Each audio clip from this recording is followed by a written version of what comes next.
We think we know the face of corporate evil. We look at the Sackler family, the dynasty behind Purdue Pharma. We look at the OxyContin crisis, a tragedy that claimed 500,000 American lives and generated $20 billion in profit. We call them monsters. We call them the architects of the modern plague. But the truth is, they were amateurs. A century before the first OxyContin pill was pressed, there was another family. A dynasty that makes the Sacklers look like small-time street dealers. They didn't just profit from addiction, they industrialized it. They didn't just bribe doctors, they bought armies. They didn't just corrupt a regulatory agency, they hijacked the foreign policy of the most powerful empire on earth. They enslaved a nation of 400 million people to the poppy, drained the wealth of the East, and reshaped the global economy. And when the smoke cleared, when the bodies were counted and the civilizations ruined, they didn't face a judge. They didn't face bankruptcy. They got knighthoods. They got statues. They had their names carved into the stone facades of hospitals, libraries, and universities. This is the terrifying genius of the Sassoon family. They wrote the playbook on how to turn a war crime into philanthropy. They proved that if you steal enough money, you don't go to prison, you go to high society. This is the story of the opium cartel that built modern India, broke China, and walked away as heroes. And if you think this is ancient history, if you think this is just a dusty chapter from the colonial past, look closely at your newsfeed. Look at the fentanyl crisis. Look at the algorithmic addiction of social media. The commodity has changed, but the business model is identical. The story begins in 1832, in the heat and dust of Baghdad. We meet David Sassoon, the patriarch, but he isn't a titan yet. He is a refugee. The Sassoons were the Rothschilds of the East, the treasurers of Baghdad, a Jewish family of immense prestige. But political tides turned fast. A new governor, Dawood Pasha, began a campaign of extortion and persecution. He squeezed the wealthy merchants, threatening imprisonment, torture, and death. David Sassoon, a man who understood the language of survival, realized the walls were closing in. He runs.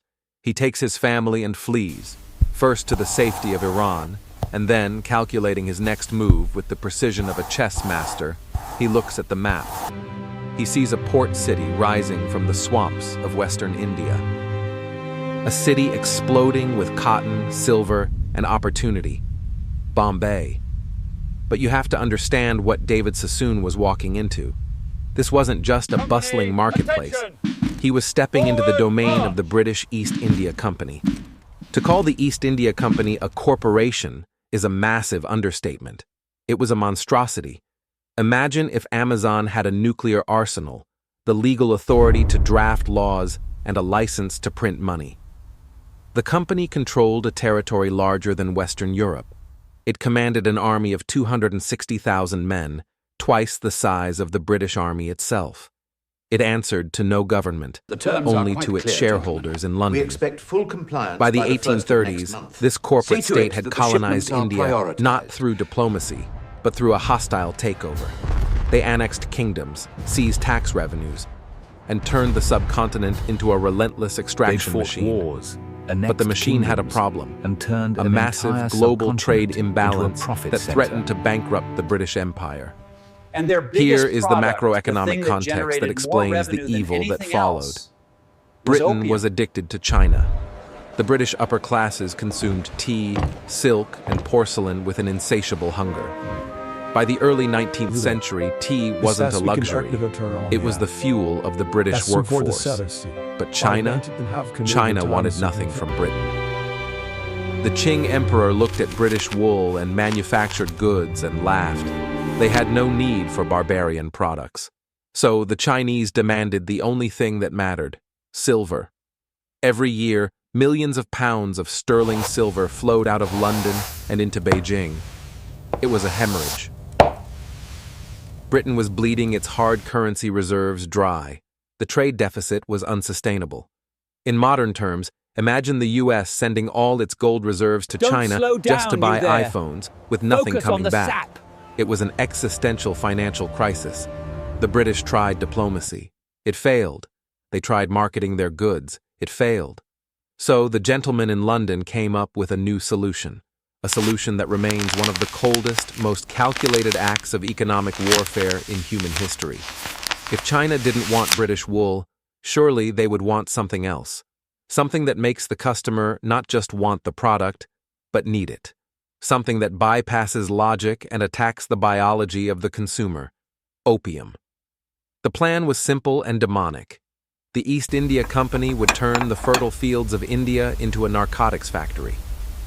They would industrialize the cultivation of poppies, process it into sticky black opium paste, and flood the Chinese market. Suddenly, the silver wouldn't stay in China. It would flow back to British banks, paid by the trembling hands of Chinese addicts. Let's be crystal clear.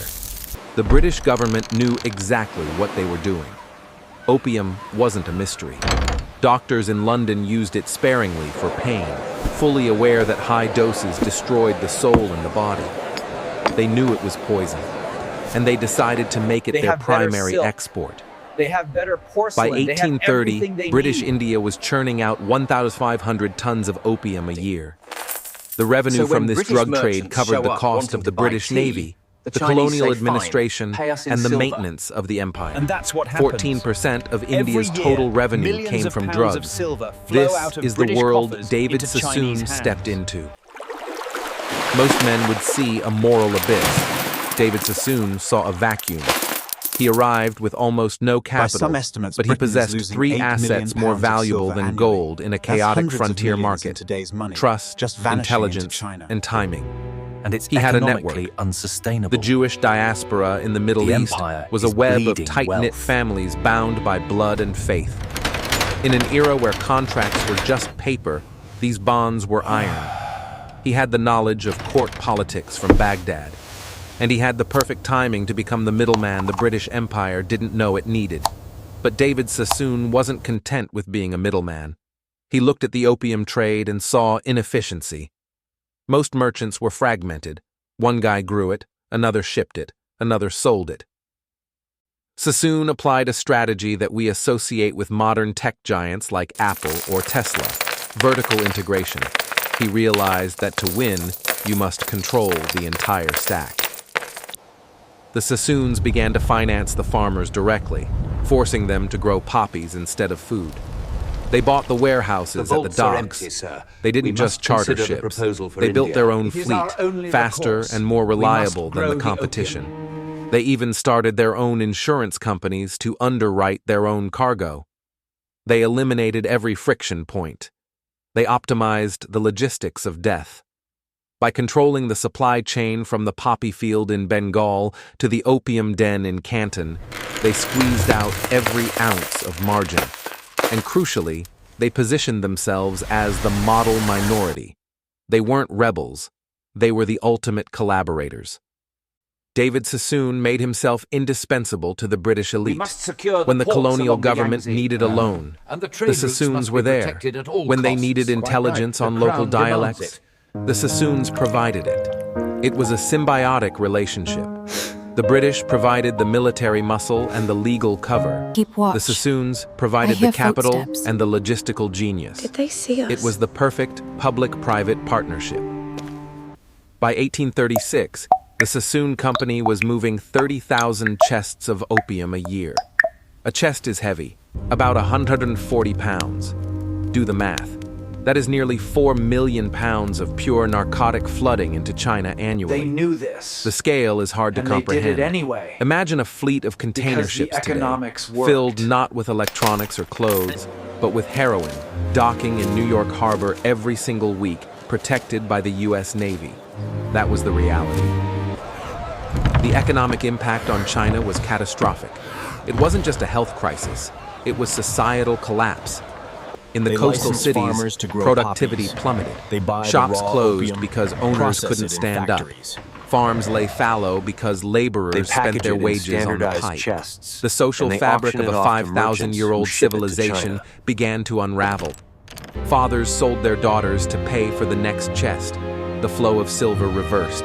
The wealth of China was being vacuumed up, chest by chest, and deposited into the account of David Sassoon and Co. in Bombay. While China screamed, Bombay boomed. David Sassoon wasn't hiding in the shadows like a cartel boss. He was becoming a pillar of society. He started washing the money. He built synagogues. He funded schools. He constructed the David Sassoon Library, a magnificent structure that still stands today. He fed the poor. The people of Bombay hailed him as a saint. The British hailed him as a genius. This is the mechanism of reputation laundering. If you make enough money destroying lives in one part of the world, you can buy sainthood in another. Quick march! The Sassoons understood that philanthropy is just the cost of doing business, a tax you pay to silence your conscience and blind your neighbors. But in 1839, the party faced a threat. The Emperor of China had enough. He appointed a man named Lin Zexu, a scholar, a poet, and a man of iron integrity, to end the plague. Lin traveled to Canton with a mandate from heaven: stop the opium or die trying. Lin didn't negotiate. He surrounded the foreign merchant district. He cut off their food and water. He demanded they surrender every ounce of the drug. And for the first time, the British and the Sassoons felt fear. Lin confiscated over 1,000 tons of opium. He didn't steal it, he destroyed it. He mixed it with lime and salt and washed it into the sea, apologizing to the ocean for the pollution. He then wrote a letter to Queen Victoria, a letter that still haunts history. He asked a simple, devastating question. I am told that in your own country, opium is strictly forbidden. It is admitted to be dangerous. Since it is not permitted to do harm to your own country, why do you let it be passed on to the harm of other countries? Where is your conscience? He appealed to their morality. But he made a fatal error. He thought he was dealing with a moral entity. He wasn't.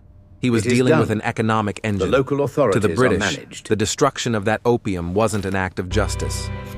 It was the destruction of private property. It was an assault on the balance sheet. British government's blessing. And when you mess with the money of an empire, the empire doesn't write you a letter back. It sends the gunboats. The response to Commissioner Lin's moral plea wasn't Our a debate. interests are aligned, It was a Commissioner. bombardment. We provide the Britain necessary launched services, the first and you Opium ensure War the in stability required for 1839. commerce to flourish. History books often frame this as a clash of empires or a diplomatic dispute gone wrong. It wasn't. It was perhaps the first true corporate war in modern history. The British Navy acted essentially as the private security force for the drug cartels. The fight was almost comically unfair. The Chinese were fighting with matchlocks and wooden junks that relied on the wind.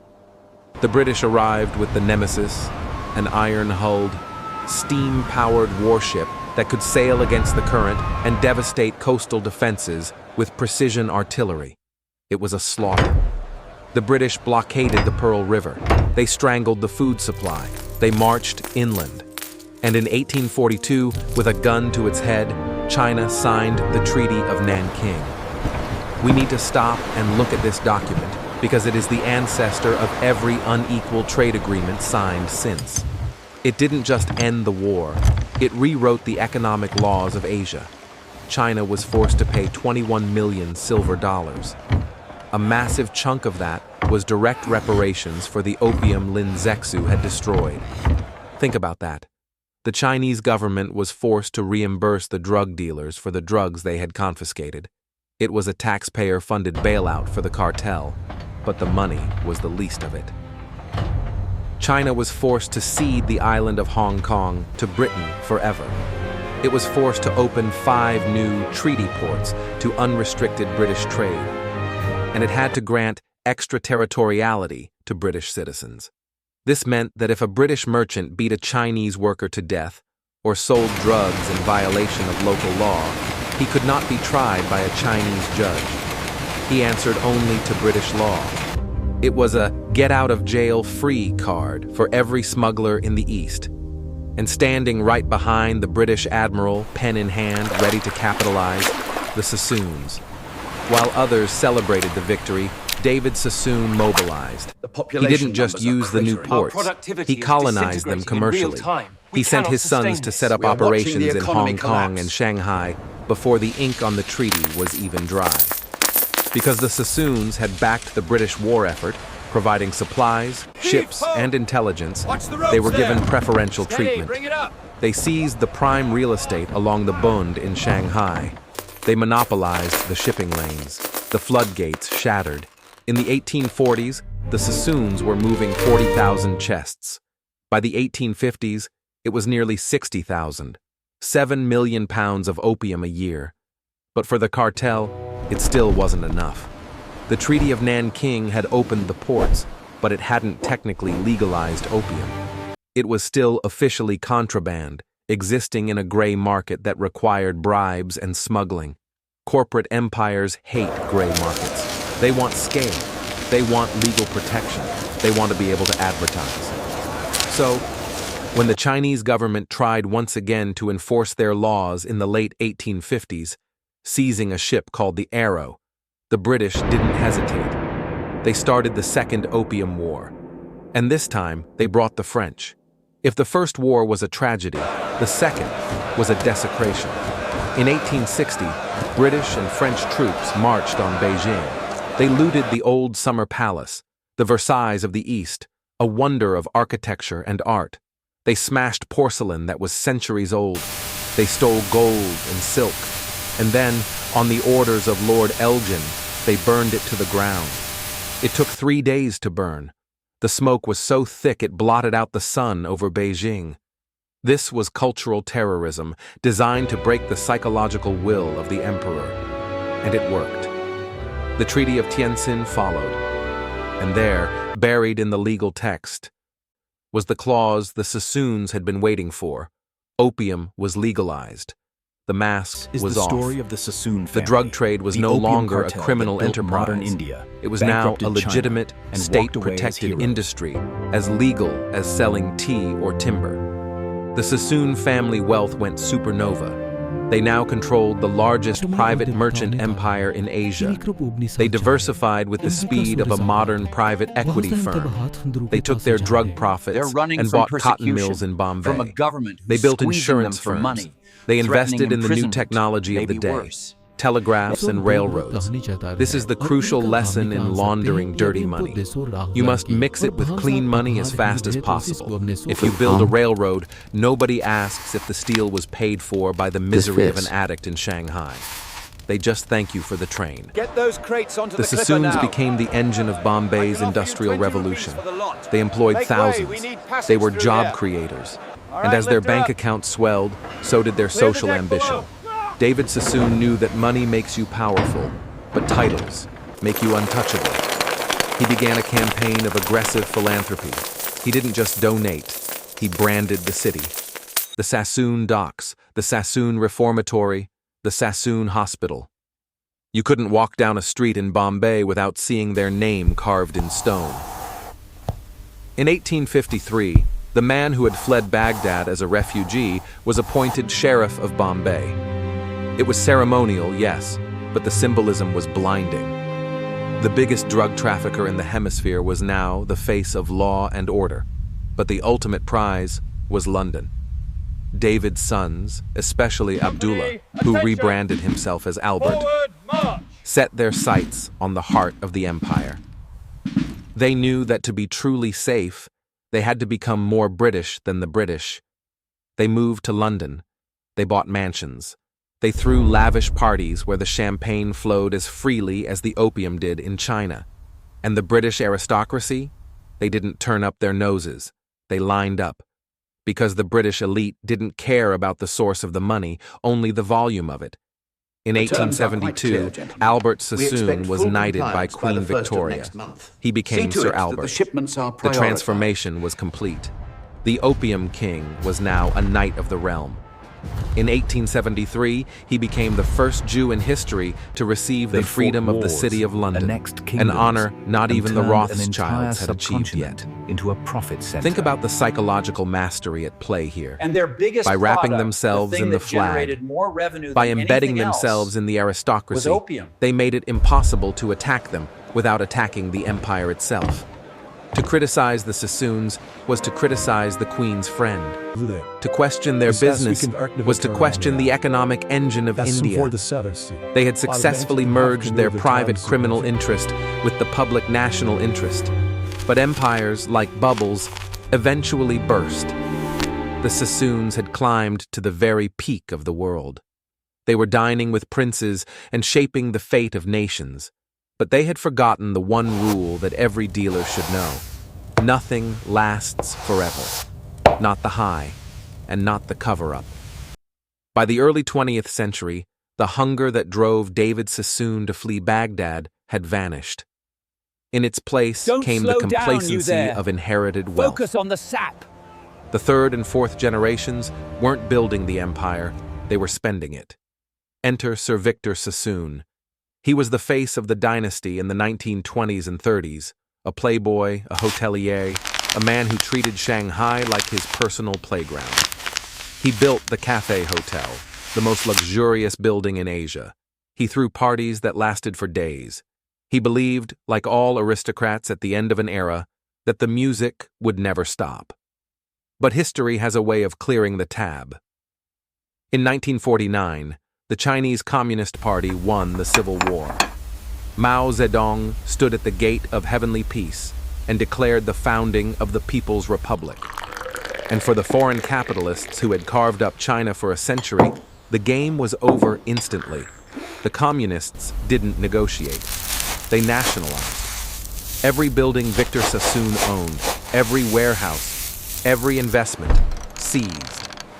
In a matter of weeks, a real estate and business portfolio worth billions in today's money was erased. The Cathay Hotel became government property. The factories were taken by the workers. Victor fled to the Bahamas, taking only what he could carry in liquid assets. It was a total decapitation of the family's Asian power base. So when British And here merchants lies show up the wanting brutal to buy irony. tea, the Chinese say, Chinese "Fine, Communist pay us Party in silver." rose to power in large that's what part happens. by weaponizing the Every memory year, of the millions century of of pounds of silver humiliation. flow out of British They coffers rallied the into peasantry Chinese hands. by pointing to the ruins of the Summer Palace, by pointing to the opium addicts, by pointing to families like the Sassoons. By some The estimates, Sassoons Britain had is helped losing 8 destroy million the old pounds of silver China with annually. opium. That's In hundreds of doing millions so, in today's they money, created the just conditions vanishing for a into China. revolution that would eventually And it's destroy them. economically The unsustainable. snake had bitten its own tail. The empire is bleeding wealth. Meanwhile, back in London, the original trading firm was dying a slower, more pathetic death. Without the opium monopoly and without the hunger of their ancestors, the business withered. By the 1980s, it wasn't a tragedy, it was a farce. The British government declared the remaining partners unfit to serve as company directors due to sheer incompetence. The company that once controlled the economy of the entire Eastern Hemisphere didn't explode. It just dissolved into bureaucratic irrelevance. Today, the name Sassoon is a ghost. It exists on the facades of buildings in Mumbai and in the footnotes of economic history textbooks. But the family has faded into the background of the global elite. But while the family is gone, the business vaults are model empty, sir. survived. We must In consider fact, the proposal it for was India. perfected. It is our only If you think the recourse. Sassoon We must story grow is the just a opium. museum piece, look at your medicine cabinet, look at the news, because in the late 20th century, another family decided to dust off the Sassoon playbook, the Sacklers. The parallels are so precise, they are terrifying. Like the Sassoons, the Sacklers were a tight-knit dynasty. Like the Sassoons, they understood that the real money isn't in curing people, it's in managing their pain. The Sacklers didn't sell raw opium. They sold OxyContin. They took the same active ingredient, the poppy, We must dressed it up secure in a the ports time-release along the coting, Yangtze. gave it a scientific And the trade name, routes must and be marketed it protected at not all to costs. dens in Quite right. Shanghai, The Crown but to demands doctors it. in Ohio, West Virginia, and Kentucky. The Sassoons used the British Army to force their product onto the market. The Sacklers watch. used an army of I hear sales reps. footsteps. They used aggressive they marketing, see us? falsified charts, and paid off pain specialists to convince the medical world that opioids were non-addictive. They lied, and they knew they were lying. Internal documents released years later showed they knew about the abuse. They knew about the addiction. And they tracked the growing They knew opportunities this, in communities and they that were did getting it hooked. anyway. The result? Because the The economics Sacklers made the worked. Sassoons look like humanitarians. The opioid crisis in the United States has killed over 500,000 people. That's more than the U.S. combat deaths in World War II and Vietnam combined. And the money?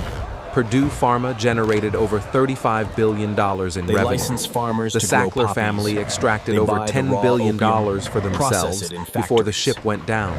And just like the Sassoons, They they package it tried in to wash the standardized blood off chests, the money with and art. they auction it off to You could walk merchants through who the ship it to Sackler wing China. at the Met in New York. You could visit the Sackler Gallery in London. You could study at Sackler Institutes at universities. They bought the silence of the cultural elite. For decades, nobody asked where the money came from because the checks were too big to bounce. But in the information age, the cover-up is harder to maintain. In 2019, the dam broke. Purdue Pharma declared bankruptcy. The family became social pariahs. Museums started scrubbing their names off the walls. But look closer at the punishment. Yes, they paid a $4.5 billion settlement. It sounds like a lot. But they are estimated to be worth over $11 billion after the fine. They didn't admit criminal liability in a way that put them behind bars. No Sackler is sitting in a prison cell. They are sitting in mansions in the Hamptons or villas in Europe.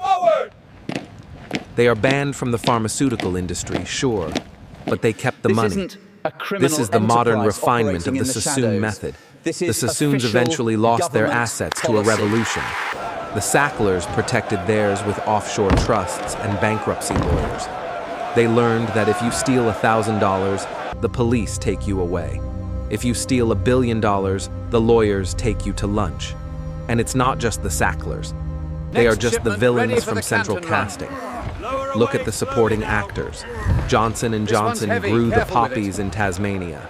McKesson and Cardinal Health shipped the pills, billions of them, flooding small towns with more pills than people. They all paid fines, they all wrote checks, and they are all still in business. Their stock price is healthy, their executives collecting bonuses. The Sassoon story teaches us that drug empires are usually state-sponsored. In the 1840s, the sponsor was the British Crown, desperate for tax revenue. In the 2000s, the sponsor was the FDA, funded by user fees from the very companies they regulate, and a healthcare system that prioritizes profit over patient health. The delivery mechanism changed. The suits changed, but the transaction is identical. The transfer of wealth from the addicted masses to the protected few. So, where does this leave us? The local If the authorities history of are the managed. Sassoons is the history of the Sacklers, what is the warning for the future? Because the cycle hasn't stopped. And most It's just importantly, pivoting they have again. the British The government's story blessing. doesn't end with the Sacklers. If you think the downfall of Purdue Pharma marked the end of the profit from dependency model, you aren't looking at the balance sheets. Our interests are aligned. The genius of the Sassoons was not just that they sold and you opium, ensure the it stability was that they required for integrated commerce it to into the flourish. daily economic life of a nation until it felt essential. Today, the pharmaceutical industry has evolved beyond the crude instrument of addiction. They have moved to a far more sophisticated model, the subscription service. Look at the current landscape. We have trade moved routes to from the east curing are becoming disease, volatile. which is bad for business seek because your a cured guidance, patient Master stops Sassoon. paying, to managing chronic conditions. ADHD medications that users must take for decades to function in a hyper-distracted world. Antidepressants that are prescribed not just for severe crises, but for the general malaise of modern life, often with withdrawal symptoms so severe they lock patients into a lifetime of use. Metabolic drugs for weight loss that promise miracles, but only as long as you keep injecting them every single week, forever. This is the dream of every capitalist, a customer base that physically cannot leave. The Sassoons achieved it with chemistry and gunboats. Modern pharma achieves it with chemistry and the prescription pad. The economics are identical. Create a dependency, patent the supply, and extract the rent. And just like the British Empire protected the Sassoons, our systems protect the new giants. We have a revolving door, where the regulators who approve the drugs today become the board members of the drug companies tomorrow. It is not a conspiracy. It is a career path. When you follow the money, you realize that the opioid crisis wasn't a failure of the system. It was the system working exactly as designed. The manufacturers made billions. The distributors made billions. The pharmacies made billions. And the regulators kept their jobs. So, what is the final lesson of the Sassoon dynasty? It is about the power of time to sanitize crime. Today, if you walk through Mumbai, you will see the Sassoon name on libraries, on docks, on hospitals. You will see statues of David Sassoon looking benevolent and wise. In real time. The tourists who snap photos watching the don't see a economy drug collapse. lord.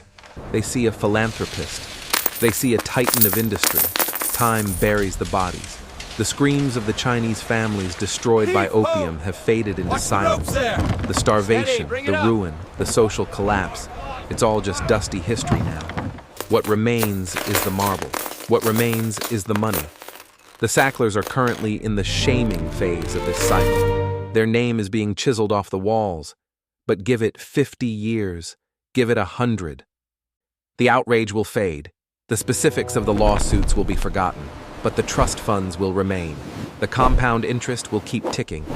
And somewhere, a great-grandchild of the Sacklers, or the Johnsons, or the next dynasty, will build a new library.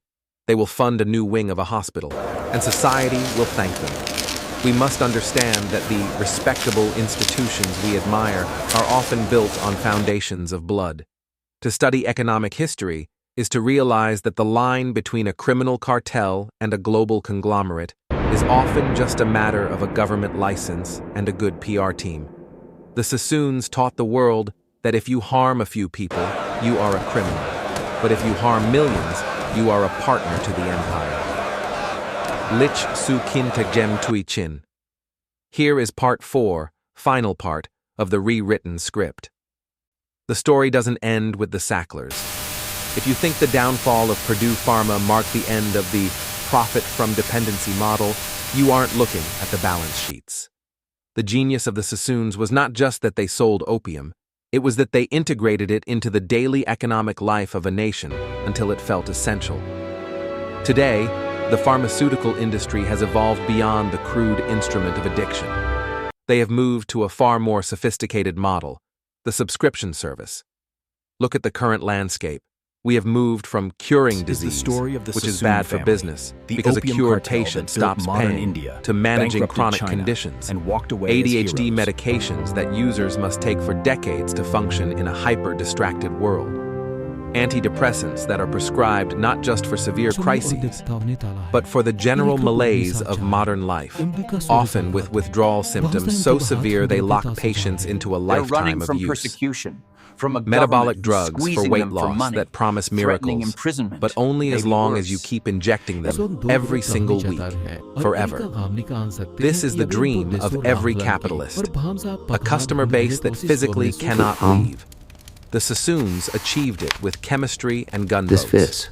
Modern pharma achieves it with chemistry and the prescription pad. The economics are identical. Create a dependency, patent the supply, and extract the rent. And just like the British Empire protected the Sassoons, our systems protect the new giants. We have a revolving door where the regulators who approve the drugs today become the board members of the drug companies tomorrow. It is not a conspiracy, it is a career path. When you follow the money, you realize that the opioid crisis wasn't a failure of the system. It was the system working exactly as designed. The manufacturers made billions. The distributors made billions. The pharmacies made billions. And the regulators kept their jobs. So, what is the final lesson of the Sassoon dynasty? It is about the power of time to sanitize crime. Today, if you walk through Mumbai, you will see the Sassoon name on libraries, on docks, on hospitals. You will see statues of David Sassoon, looking benevolent and wise. The tourists who snap photos don't see a drug lord. They see a philanthropist. They see a titan of industry. Time buries the bodies. The screams of the Chinese families destroyed by opium have faded into silence. The starvation, the ruin, the social collapse, It's all just dusty history now. The terms are quite clear. What remains is the marble. expect full What remains compliance is by the the money. 1st of next month. The Sacklers See are to it that currently the in the shipments are shaming phase prioritized. of this cycle. Their name is being chiseled off the walls. But give it 50 years. Give it 100. The outrage will fade. The They'd specifics fought of the wars, lawsuits will be annexed forgotten. kingdoms, But and the trust turned an funds will entire remain. subcontinent The into a compound profit interest center. will keep ticking. And somewhere, And their a biggest great-grandchild product, of the the thing that Sacklers, generated or the more revenue than Johnsons, anything or the else next dynasty, was will opium. build a new library. They will fund a new wing of a hospital, and society will thank them. We must understand that the respectable institutions we admire are often built on foundations of blood. To study economic history is to realize that the line between a criminal cartel and a global conglomerate is often just a matter of a government license and a good PR team. The Sassoons taught the world that if you harm a few people, you are a criminal. But if you harm millions, you are a partner to the empire. Heen on via poppy field, fading into a modern city skyline. Shutterstock. The drug changed. The delivery method changed. But the con remains the same. As you watch this, Don't slow the next down, David you there. Sassoon is already Focus out on there. the sap. They aren't wearing a turban or a top hat. They are likely wearing a fleece vest or a lab coat. They are being celebrated on magazine covers as visionaries. They are building the next engine of dependency. And they are counting on the fact that by the time we realize what they've done, they'll already be too big to jail. Don't just watch the history. Watch the present. Because the rewind button is stuck, and the same scene is playing over and over again.